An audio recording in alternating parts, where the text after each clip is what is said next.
Halo teman-teman semua, apa kabarnya? Semoga kalian yang menonton video ini selalu baik-baik saja dan terus diberikan kesehatan. Kembali lagi bersama saya di channel kita di Balik Kalimantan yang membahas seputaran sejarah, mistis, dan mitos Kalimantan maupun di luar Kalimantan. Hari ini kita dapat cerita dari seseorang, tapi orang ini tidak mau disebutkan namanya. Langsung saja tanpa berbasa-basi, jadi begini ceritanya. Orang ini memiliki tetangga katanya yang lagi mau menikah. Beberapa hari sebelum menikah, ya sekitar 3 harian lah, dia ingin keluar malam-malam. Padahal sudah diingetin bahwa kalau mau nikah tuh jangan keluar-keluar dulu, pamali, atau kata orang sekarang tidak elok lah. Tapi si cowok ini kan nekat, dia ingin ada yang dibeli atau ada entah apalah. Dia pokoknya ingin keluar rumah pada saat malam itu.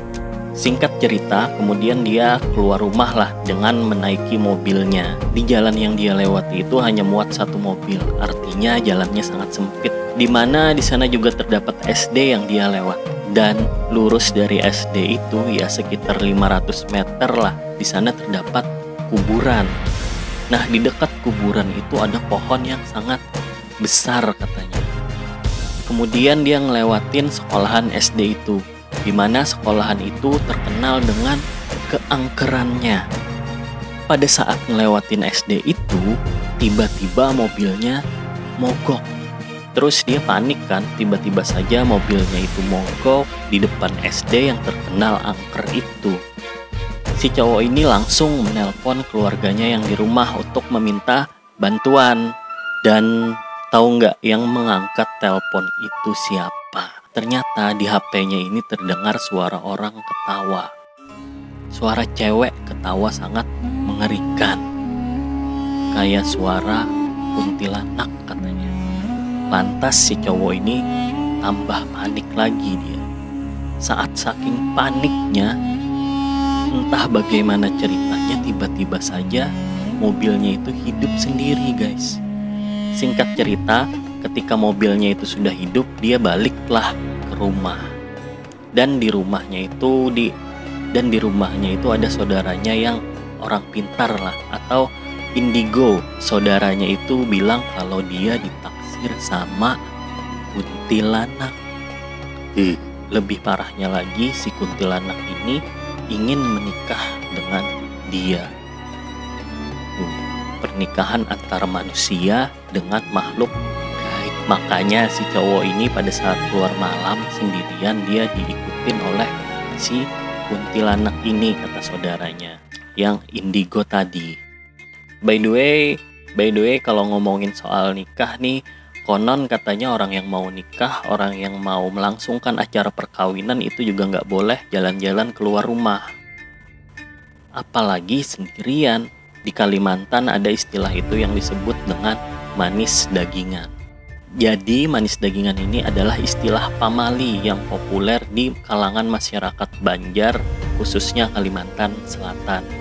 Secara harfiah, manis dagingan ini adalah mempunyai daging yang manis, sehingga mengundang berbagai hal untuk melukai atau mencederai daging atau tubuh dari seseorang. Terlepas dari mitos dan kebenarannya, masyarakat adat Banjar ini mempercayai bahwa setiap calon pengantin yang akan melaksanakan perkawinan mengalami manis dagingan. Makanya kalau mau kawin itu dilarang keluar rumah, apalagi sendirian, karena akan mengundang hal-hal negatif sampai acara prosesi perkawinan itu selesai. Karena kalau belum menyelesaikan proses perkawinan tersebut, tubuh mempelai konon katanya akan menjadi manis bagi makhluk-makhluk gaib dan sangat rawan bahaya. Makanya calon pengantin itu ada istilah harus dipingit dulu di rumah agar tidak kenapa-kenapa di jalan. Namun ada juga yang beranggapan manis dagingan itu hanyalah sebuah mitos.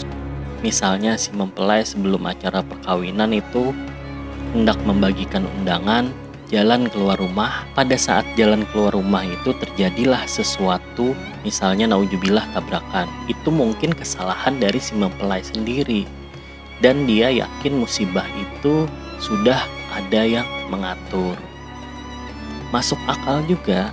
Ada juga yang berpendapat bahwa manis dagingan itu tidak hanya berlaku bagi orang yang ingin kawin saja.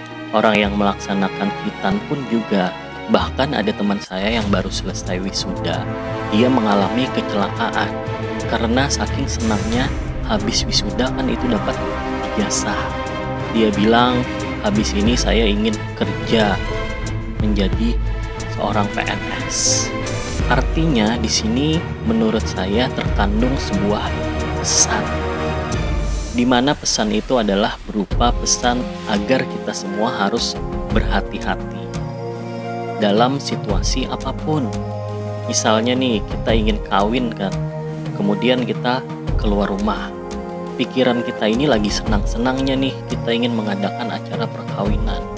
Lalu pada saat di jalan itu karena pikiran kita sedang lagi senang, saking senangnya, sehingga tidak fokus lagi untuk mengendarai kendaraan yang dia pakai gitu. Kemudian mungkin ketika ingin belok itu lupa menyalakan lampu sen. Kemudian ada orang tertabrak begitu karena tadi pikiran yang tidak fokus. Artinya kita kurang hati-hati. Mungkin dibalik itu semua yaitu tadi pesannya adalah kita dalam keadaan apapun harus mengutamakan keselamatan dan harus hati-hati. Oke, sampai di situ dulu cerita kita hari ini. Jangan lupa di like, komen, dan subscribe agar channel ini terus berkembang ya guys.